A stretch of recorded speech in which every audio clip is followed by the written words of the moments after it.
Welcome to Rich on the Road Across America. Hey everybody, this is Rich.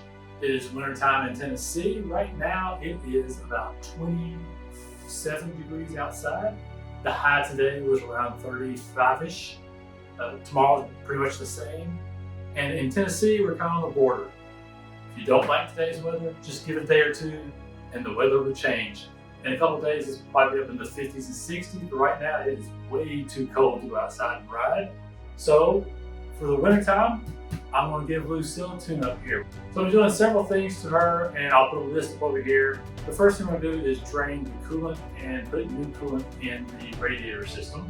Then I'm going to take the clutch plates and springs out. She's about 19 years old, and they've never been replaced, so before I take off and go to California next year or any of the trips, I want to go ahead and put a new clutch system here so we won't have any failures on the road. In order to replace the clutch, I have to take the exhaust pipes off, and because of that, I'm going to put new crush rings on the exhaust pipes, so we're going to replace those. I'm going to be replacing the front and rear brake pads on the bike. The front has a left and a right hand side, and then the back has a right hand side only. The left hand side has the drive shaft. After replacing the brake pads, I'm going to drain and bleed the fluid of the master cylinder for the brakes on the front and rear. Then I'm going to drain and bleed the clutch master cylinder. Next on the list is the drive shaft that I have. Instead of a chain or a belt that most bikes have, the VTX has a drivetrain, which is much like your rear drive cars. It is a shaft driven rear wheel, and I'm going to replace the fluid in it. After I put the engine back together, I'll be replacing the oil filter, crush rings, then I'll put in new spark plugs, and finally an air filter. So after that, she should be good as new, fresh and ready to go.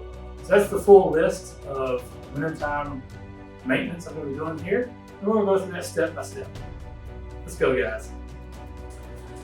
First on the list is replacing the coolant. I'll be using Honda OEM coolant. It is type 2 50-50 blend. It's already mixed and ready to pour in. In order to flush this system out, you got to take the gas tank off, which means I have to take the seat off, then the gas tank. Behind this panel is the reservoir. Behind here is the drain plug for the coolant system. I've already siphoned the gas out of the gas tank because when you take this gas tank off, there's a couple of gas lines that will pour out gas all over the place. It's still probably gonna be a mess, but I'm trying to mitigate that as much as possible by draining the tank first. There are two bolts, one on each side, that hold the front seat into the frame, so I'll remove that bolt. There's a long bolt that goes through this little collar that holds the back of the gas tank down, taking it off. There are two bolts, one on each side of the chrome plate over the reservoir. I've taken them off. So now I'm ready to remove the speedometer assembly off the top of the gas tank, and then we'll come back and take the reservoir out.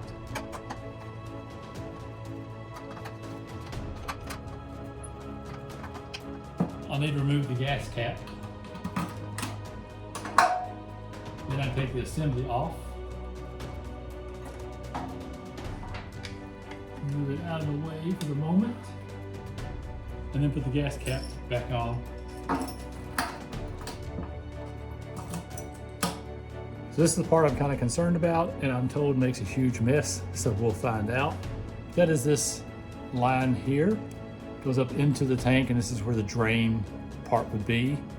I'm going to be putting a hose on the drain from the tank, and it will go down into a gas tank that I have down below me. See what kind of huge mess I'm about to make. Got kind of concerned that the outside diameter of this drain tube and the inside diameter of my original line was a little bit too small, so I got me a bigger hose. Now we're gonna go back to trying this out. There it went all over the place. What a mess. What a mess. Just like I figured. Came out faster than I thought it was gonna come out. All over the bike, all over the floor, all over my shoes, my clothes, my hands. Oh well. It's all part of it.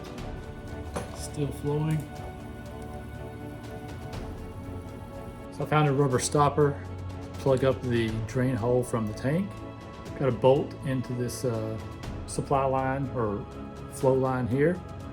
Underneath there is a fuel sensor and a couple of vent lines and another drain hose. I'm going to lift the tank up and start disconnecting those.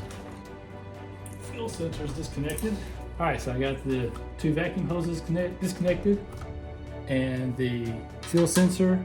So now I pull back on the tank. It should come off. There we go. So now we have the tank off of Lucille. Kind of scary, but it's where we gotta go. Here's the coolant cap. I'm gonna take it off to help drain. Then I'm gonna take this side case off and remove the reservoir. That's our next steps. Next, I need to remove the chrome cover panel over the coolant pump. It has, I don't know, about 7 or 8 5mm Allen head bolts. I'm gonna take them out real quick and remove this cover.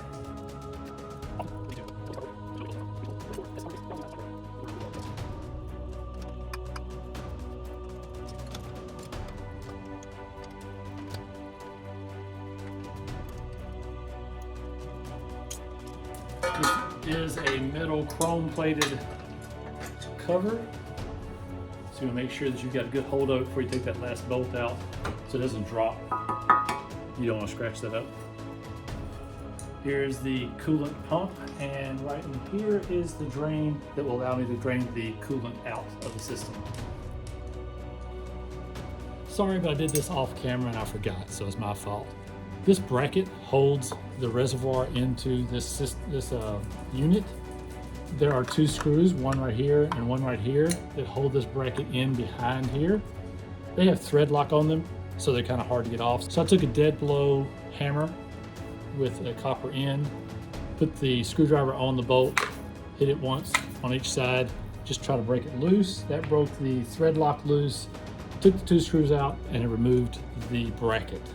This is underneath the thermostat housing of the coolant system.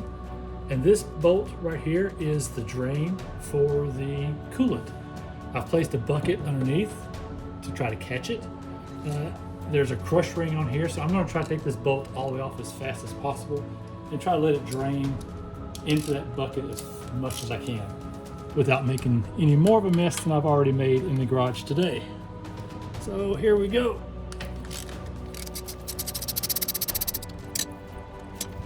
So there's the bolt and the crush washer. System is draining right now. I have opened up the fuel cap to relieve the pressure on there, so it will drain better, but it's still a mess, obviously. My dog sleeps in the garage, so I'm gonna make sure to clean all this up really well before I leave tonight, so she can lick on. Coolant antifreeze is real appealing to dogs. It's got a sweet taste to it, but it's highly poisonous. So I'm gonna make sure to clean this up really well before I finish tonight. We're gonna let this drain. We're gonna let that completely drain out before I put the plug and the new crush washer back in. This is the new crush washer. There's the Honda part number if you're interested in that. Like for the most part, we are finished draining here, so I'm gonna put the bolt with the new crush washer back in here.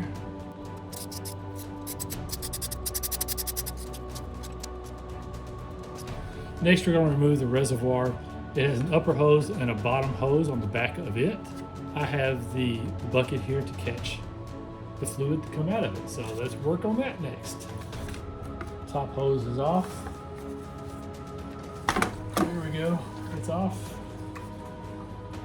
That was nice. Not a big mess at all, or not a mess at all.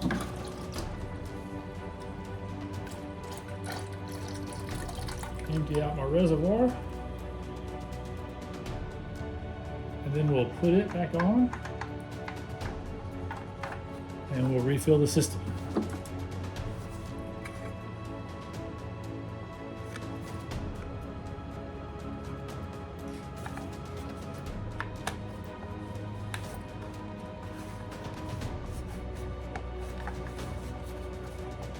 All right, top and bottom hose back on.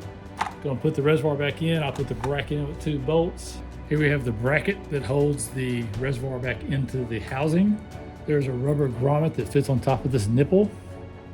So I'll put it on first, slide my bracket on, take my first bolt, get it started at least, and my second retention bolt on the left-hand side. I didn't say this, I did it off camera, but I did put a drop of thread lock inside both holes of the housing. That'll keep those bolts from vibrating loose as the engine's running. Now my reservoir is back in. Got everything hooked back up, connected. Now we're ready to put the coolant in. I've removed the coolant cap. Got a funnel here. And now we're gonna put in about 3 quarts of coolant.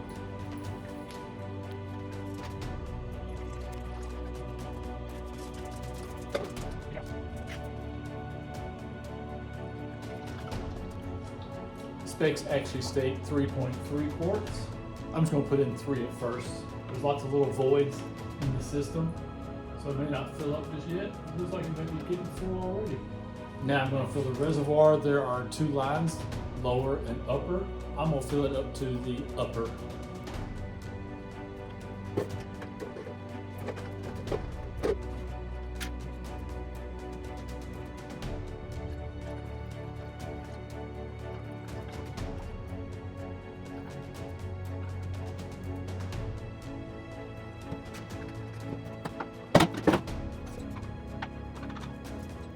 So a little bit spilled when I was filling the tank up here, and a little bit spilled when I did the reservoir.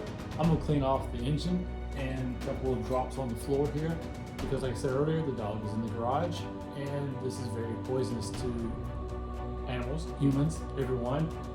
Wash my hands and clean everything up a little bit so we got a safe working environment. According to Honda specs, I'm supposed to start the engine and let it get up to temperature about 2 to 3 minutes, supposedly, and it will start filling the voids with the coolant down in the engine, into the radiator.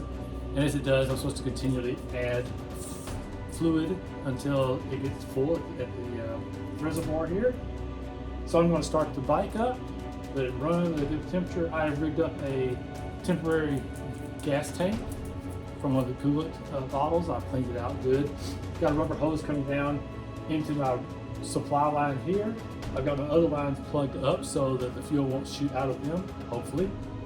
So we should have fuel going to the engine, get up temperature, let it start running the coolant through the system and fill the voids, get rid of the air bubbles, and keep adding coolant until it gets full. So let's give that a try.